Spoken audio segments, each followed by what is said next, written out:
नोंथांमोना खौरां बिजोंनि गेजेरजों नुदों आरो खोनाखादों जानो हागौ।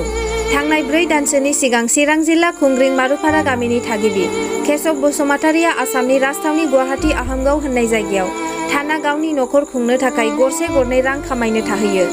बेबादिनो बिथांनि खाफाला गाज्रि जानायलाय सानसेखालि बिथाङा गावनि थाग्रा जायगानिफ्राय बेरेफुंजानि ओंखारना गावनि खामानियाव थांफुबाय थानाय समावनो गंसे पान्जाबनि ट्राक गारिया हरखाबै गोख्रैथियाव फैना केशव बसुमतारिखौ लामानि जाब्रबथाय एबा एक्सिडेन्ट खालामना बिनि ससे देहाखौ हुग्लिना गालाङो।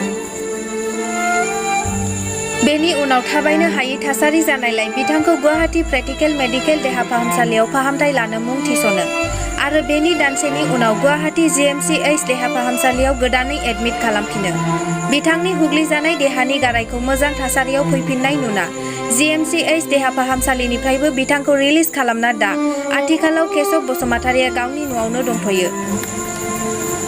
नाथाय मा खालामनो, आरोबाव मोनसे गोदान जेंनाया आंनि देहायाव सोमजिदों होनना बिथां केशव बसुमतारिया खौरांगिरिफोरनि सिगाङाव गावनि खुगाजोंनो गोथौ दाहा फोरमायो। बिथाङा बुंथियो दि आंनि लामानि जाब्रबथाय जाना ट्राकजों हुग्लिनाय आथें आरो फेन्दानि गाराया फ्रायानो मोजाङाव फैबायमोन।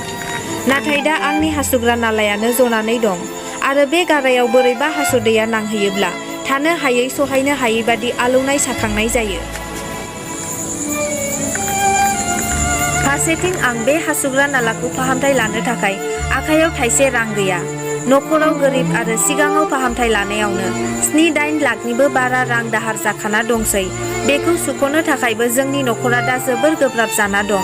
बेखायनो आं जोंनि बिटिआरनि खुंथाय गोहोआव थानाय CM, MLA, EM आरो MCLAफोरखौ खावलायहरो जाहाथे आंखौ नायफैयो आरो हायोब्ला नोंथांमोना आंनि हासुग्रा नाला फाहामथायनि थाखाय रांनि मदद होफैयो बेखौनो आखाइ खबजबै नोंथांमोननिसिम खावलायहरो होनना केशव बसुमतारिया खौरांगिरिफोरनि गेजेरजों आरज गाबहरो। आंथ' दा जोबोद खस्थ'आव दङ। दा आथिंखौ दिखांनो हाया आरो गसंनो हाया। खुनुरुखुम एसे जिरायनो हायो, जिरायनायावबो नाबथानानैसो होनांगौ। गुवाहाटियाव थायोमोन, गुवाहाटियावनो आं खामानि मावनानै जायोमोन आरो ओंखाम जाखांनानै फुंनि 8टा टाइमाव आङो डिउटिनि टाइमाव लामाजों फैबाय थानाय समावनो आंखौ गुवाहाटि कटाबारि होननाय जायगायाव गंसे पान्जाबनि ट्राकआ एक्सिडेन्ट खालामो आरो आंनि जोंनि बिटिआरनि MLA आरो गेदेर गोलाव सारमोनखौ आखाइ खबजबनानै खुलुमहरो जाहाथे आंनि देहाया बेमार नङा, गंसे गारिजों एक्सिडेन्ट जानायसो, आं फाहामथाय मोनोबा थाबैनो हामगोन होननानै आंनि जिउखौ आं आसा खालामो।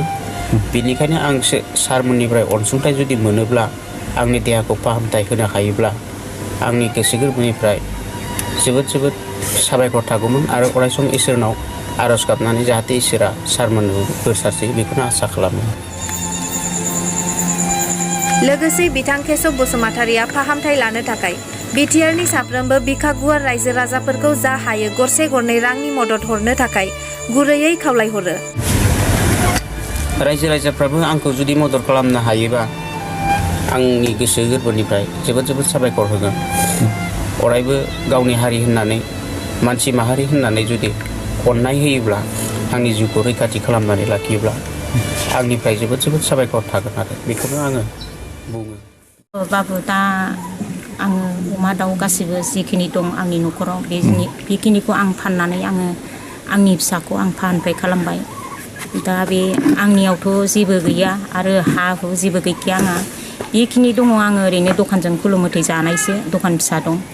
ओमफ्राय बे हायाबो आङो अमा दाउ लानानै ओरैनो जिख्लाबसे हा ओरैनो आधा बिगानि जखौ आङो बायनानै लाबाय। ओमफ्राय बे फिसाखौ आङो खस्थ' मस्थ' बे फाहामथाय खालामबाय। ओमफ्राय दा आंनाव जेबो राहायानो गैला, फानथावथाव माल।